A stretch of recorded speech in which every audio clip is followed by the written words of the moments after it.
नमस्कार, स्वागत है आपका जस्ट इंडिया में और मैं हूं आपके साथ मुस्कान। रुक करेंगे उन तमाम खबरों का जिनका सरोकार है आपसे।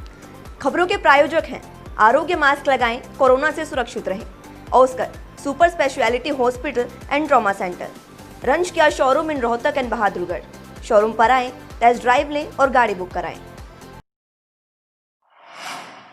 कांग्रेस नेता राहुल गांधी ने पंजाब के मोगा में मोदी सरकार के किसान कानून के खिलाफ ट्रैक्टर यात्रा की शुरुआत की। राहुल गांधी ने एक जनसभा को संबोधित भी किया जिसमें उन्होंने मोदी सरकार पर जमकर हमला बोला। राहुल गांधी ने कहा कि मोदी सरकार में किसानों के साथ अंग्रेजों जैसा सुलूक हो रहा है। राहुल ने आगे कहा कि सत्ता में लौटे तो काला कानून रद्द करेंगे। राहुल गांधी ने कहा, कोविड में किसानों के लिए कानून क्यों लाया गया? अगर कानून ठीक है तो किसान आंदोलन क्यों कर रहे हैं? कोविड में मोदी सरकार ने बड़े कारोबारियों को टैक्स माफ किया और गरीबों को कुछ भी नहीं दिया।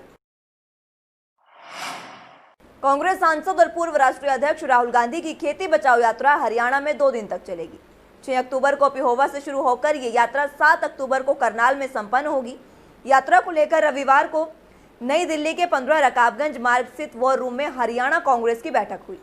प्रदेश प्रभारी विवेक बंसल की अध्यक्षता में हुई बैठक में पार्टी के सभी वरिष्ठ नेताओं और विधायकों को पूरी यात्रा का कार्यक्रम बताया गया और इसे सफल बनाने की रणनीति भी तैयार की गई। बता दें कि बैठक में प्रदेश अध्यक्ष कुमारी शैलजा, नेता प्रतिपक्ष भूपेंद्र सिंह हुड्डा, किरण चौधरी, कैप्टन अजय यादव, धर्मपाल मलिक, रघुबीर कादियान के साथ सभी विधायक मौजूद रहे। बंसल और शैलजा ने विधायकों और वरिष्ठ नेताओं से चर्चा कर यात्रा को लेकर उनके विचार भी जाने। साथ ही प्रदेश के गृह मंत्री अनिल विज के राहुल को हरियाणा की सीमा में पंजाब से प्रवेश न करने देने के बयान पर विचार विमर्श भी किया। हरियाणा में कोरोना महामारी के खिलाफ जंग जारी है। राज्य में कोरोना से लोगों की मौत के साथ नए संक्रमित मरीजों की भी पुष्टि हो रही है। राज्य में पिछले 24 घंटे के दौरान कोरोना के 1188 नए मरीज मिले।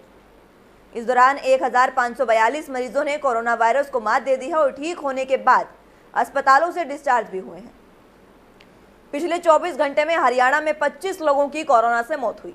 290 मरीजों की हालत चिंताजनक बनी हुई है, जिनमें से 250 मरीजों की सांसें ऑक्सीजन के सहारे चल रही हैं, तो वहीं 40 वेंटिलेटर पर जिंदगी से जंग लड़ रहे हैं। वहीं पिछले 24 घंटों में गुरुग्राम में 277, फरीदाबाद में 134, हिसार में 116, पंचकुला में 70, रेवाड़ी में 61, वहीं रोहतक में 58 मरीज मिले।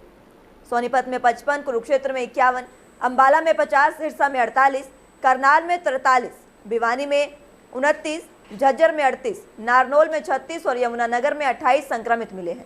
वहीं पानीपत में 26, पलवल में 23, जींद में 19, कैथल में 10, चरखी दादरी में 4 और नूंह में 2 संक्रमित मिले हैं।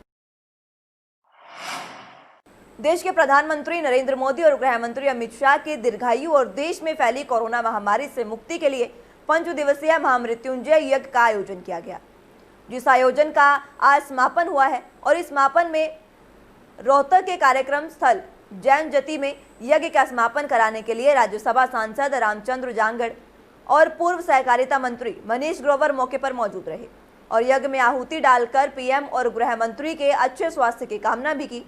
इस दौरान पत्रकारों से बातचीत में मनीष ग्रोवर ने कहा कि आज देश का किसान बेहद खुश है। कृषि अध्यादेशों से किसान की आय दोगुनी होगी, इसलिए किसानों के हित में यह अध्यादेश सरकार लेकर आई है।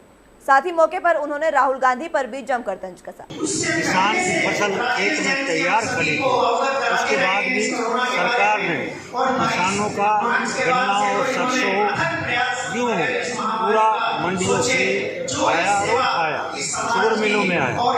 इसलिए किसान आज सुखी है और मोदी जी का एजेंडा है देश के अंदर 2022 में डबल आमदन हो, तभी 3 अध्यादेश लाए हैं। इसलिए किसान खुश है, कांग्रेसी दुखी है। रोहतक में अनूप बंसल के जन्मदिन के अवसर पर रक्तदान शिविर का आयोजन किया गया। शिविर में सांपला से बाबा कालिदास धाम से बाबा कालिदास, उपायुक्त मनोज कुमार और राज्यसभा सांसद रामचंद्र जांगड़ा ने बतौर मुख्य अतिथि शिरकत की। इस शिविर में शहर के सैकड़ों लोगों ने भाग लिया और रक्तदान किया। इस मौके पर बाबा कालिदास ने अनूप बंसल को जन्मदिन की शुभकामनाएं भी दी और शिविर के दौरान लोगों को रक्तदान के लिए जागरूक करते हुए कहा कि रक्तदान महादान है, इसके जरिए हम जरूरतमंद लोगों की सहायता कर सकते हैं। वहीं राज्यसभा सांसद रामचंद्र जांगड़ा ने भी लोगों को रक्तदान के लिए जागरूक किया और रक्तदाताओं को सर्टिफिकेट देकर सम्मानित भी किया। वहीं अनूप बंसल की किताबों की सराहना भी की गई। अनूप बंसल जी का जन्म दिवस का उपलक्ष्य में रक्तदान शिविर यहाँ, फिर वो साहित्यकार भी हैं, उनका पुस्तक का विमोचन भी है, इसीलिए हम लोग आए हुए थे। और अनूप बंसल जी का दीर्घायु का कामना करते हुए रक्तदान जीवनदान, रक्तदान महाकल्याण, रक्तदान से जीवन का रक्षा होता है और सब ऐसे तरह से बढ़ चढ़ करके भाग लें और रक्तदान करें और समाज को उत्कृष्ट करने का लिए युवा शक्ति आगे बढ़ करके आएँ। यही बोलते हुए मैं अपना वाणी विश्राम। महादान कहा जाता है क्योंकि ये मानव शरीर से ही उपलब्ध हो सकता है और इसका कोई विकल्प भी नहीं है। तो जो भी डोनर्स हैं मैं सबको धन्यवाद करता हूं और जो रक्तदान के लिए आयोजक हैं उनका भी विशेष धन्यवाद है, क्योंकि जो मधुकांत जी ने अपने जीवन का लक्ष्य बना के जो ब्लड डोनेशन का एक अभियान जिन्होंने चलाया है, ये इससे बड़ी मानव की कोई सेवा हो नहीं सकती है। तो मैं इनको बधाई देता हूं और तमाम आयोजकों को भी बधाई देता हूं और जो डोनर्स हैं जिन्होंने आज रक्तदान दिया है उनको भी मुबारकबाद और साधुवाद देता हूं। पलवल की प्रजापति धर्मशाला में मेधावी छात्र छात्राओं को सम्मानित करने के लिए सम्मान समारोह का आयोजन किया गया, जिसमें हरियाणा शिक्षा बोर्ड और दिल्ली शिक्षा बोर्ड की 10वीं और 12वीं कक्षा में अच्छे अंक लाने वाले विद्यार्थियों को सर्टिफिकेट और मेडल देकर सम्मानित किया गया। विद्यार्थियों के साथ साथ उनके अभिभावकों को भी सम्मानित किया गया। समारोह के बारे में बताते हुए प्रदेश अध्यक्ष दीवान दक्ष ने बताया कि प्रजापति समाज समय समय पर समाज के उत्थान के लिए समारोह आयोजन करता रहा है। प्रजापति समाज के जिन छात्र छात्राओं ने अच्छे अंक लेकर 10वीं और 12वीं की कक्षाओं को उत्तीर्ण किया है, उनको सम्मानित करके उनकी हौसला अफजाई की गई है, ताकि आगे चलकर वो और ज़्यादा मेहनत करें और समाज का नाम रोशन कर सकें। उन्होंने कहा कि इसी तरह के कार्यक्रमों से बच्चों में उत्साह बढ़ता है और वो ज़्यादा मेहनत के साथ आगे बढ़ते हैं। सम्मान समारोह में मुख्य अतिथि रहे जयराम प्रजापति ने कहा कि उनकी संस्था के द्वारा जो गरीब बच्चे हैं उनकी आर्थिक तौर पर भी मदद की जाती है। उन्होंने कहा कि समाज ने कोविड के दौरान ज़रूरतमंदों के लिए भी मदद मुहैया कराने में बढ़ चढ़कर भाग लिया है। मेरा भी एक अध्यापन का काम है, मैं भी एक अध्यापक हूँ, तो मैं ये समझता हूँ कि बच्चों को अगर इस तरह से प्रोत्साहन मिलता रहे तो नई पीढ़ी को भी प्रोत्साहन ये मिलता है कि अगर मेरे भाई को, मेरे बड़े एल्डर को कुछ मिला है तो उन बच्चों को कुछ करने का एक जज्बा, मतलब उम्मीद तैयार हो जाती है उनके अंदर और वो हर साल अच्छी मेहनत करके अच्छे अंक प्राप्त करते रहते हैं। कौन जो बच्चे थे 10th और 12th के थे, या हरियाणा बोर्ड का हो या CBSE बोर्ड का हो, दोनों बोर्ड से हमने बच्चों को यहाँ पर लिया। देखो, आज हमने जो प्रजापति एकता मंच के माध्यम से मुझे यहाँ पे एज मुख्य अतिथि के रूप में आने का मौका मिला। पहले तो मैं इन सब लोगों को बहुत धन्यवाद करता हूँ। और इन्होंने, क्योंकि हमारा समाज एक पिछड़ा हुआ समाज है, इसमें इन्होंने क्या किया है कि जिन लोगों के 90% अबव नंबर है, 10th और 12th क्लास के बच्चों को बुलाया है, उनको सम्मानित किया है। कोरोना महामारी से लोगों को बचाने के लिए रोहतक के वार्ड नंबर 17 से पार्षद राजू सहगल ने शहर के देवीलाल पार्क में तुलसी चाय, नींबू पानी, मास्क और सैनिटाइजर का वितरण किया। शहरवासियों को कोरोना से बचाने के लिए इस अभियान का आयोजन किया गया। कोरोना काल के दौरान कोरोना योद्धा टीम ने लोगों को घर घर जाकर जागरूक किया।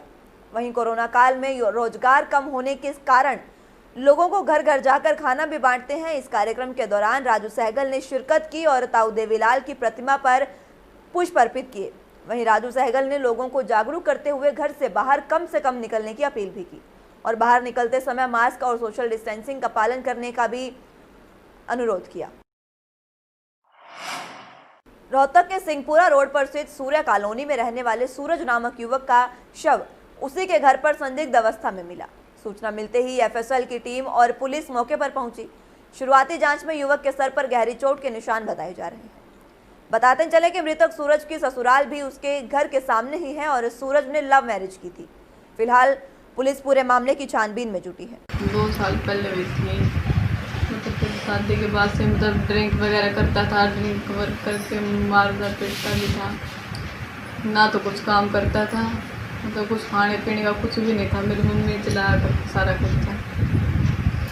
तो ये भी आड़ा फैक्ट्री में लगवाया था लॉकडाउन के बाद में।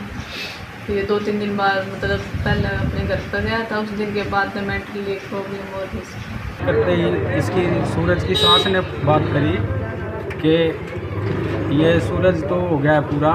मैंने फिर पूछा ऐसे कैसे पूरा हो गया, तो ये बोले क्या नाम है, उसने दारू पी रखी थी और दीवार में सिर मारा कि भाई तुम सब आ जाओ।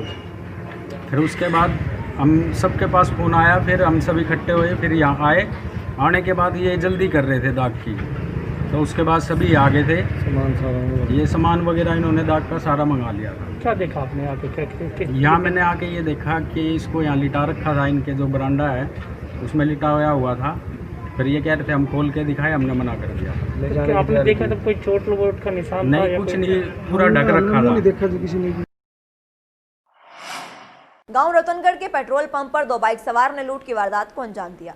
नकाबपोश बदमाशों ने पिस्तौल के बल पर पेट्रोल पंप के कर्मचारी से 44,700 की नकदी छीन ली और मौके से फरार हो गए। लुटेरों ने पिस्तौल के बल पर इस लूट की वारदात को अंजाम दिया। इसके बाद पुलिस के द्वारा अब 5 टीमों का गठन कर लुटेरों की तलाश की जा रही है। लुटेरों ने दहशत फैलाने के लिए पेट्रोल पंप के बाहर हवाई फायर भी किए। मामले की जानकारी देते हुए फतेहाबाद के डीएसपी सुभाष चंद्र ने बताया कि फतेहाबाद के गांव रतनगढ़ के अशोक पेट्रोल पंप पर लुटेरे बाइक पर सवार होकर आए थे और वो चेहरे पूरी तरह से ढक कर आए थे। एक लुटेरा बाइक से नीचे उतरा और दूसरे ने हवाई फायर कर पेट्रोल पंप कर्मचारी से नकदी लूट ली। इस लूट की वारदात घटना सीसीटीवी में पूरी तरह से कैद हो गई और पुलिस ने सीसीटीवी को जब्त भी कर लुटेरों की तलाश शुरू कर दी है। वो उस पर जो है 2 लड़के मोटरसाइकिल में सवार होकर चेहरा ढके हुए थे आए और पिस्टल पॉइंट पर 44,700 रुपये लूट कर ले गए, जिसके अंदर जो हमने 5 टीमें बनाई है जो इस पर मुकदमा को ट्रेस करने की हर संभव प्रयास करिए। वो जल्दी इस मुकदमा। खबरों के प्रायोजक थे Pramod trading company, tiles, sanitary ware, Ghanipura, Jhajjar road, Rohtak. Asian colour coated स्पात limited. Be Fast Fit, India's fastest growing fitness chain, now at Rohtak D Park.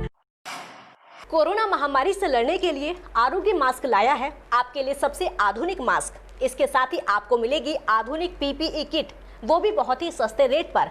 contact@arogyamask.com पर जाएं और हमसे संपर्क करें या फिर www.arogyamask.com से जुड़े। इसके साथ ही आप हमें कॉल कर सकते हैं। हमारा पता है Anand international, plot number 181, sector 25, Panipat, Haryana.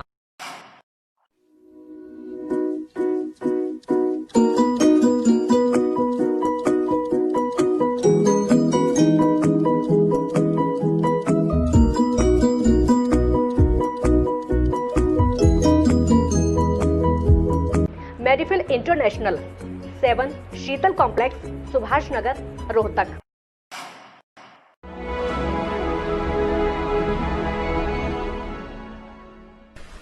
चाचा, आपने नया घर बनवाया है तो घर की छत पर कौन सी शीट लगवाई है? बेटा, मैंने अपने घर की छत पर एशियन शीट लगवाई है क्योंकि वो कभी न मिटने वाले ओरिजिनल निशान की चादरें हैं। साथ में ISI का चिन्ह, 5 साल की वारंटी के साथ साथ पैसों का सही मूल्य देने वाली वही इकलौती शीट्स हैं। क्योंकि नाम नहीं, पहचान जरूरी है। फिलहाल के लिए इतना ही। जुड़े रहिए जस्ट इंडिया के साथ। नमस्कार।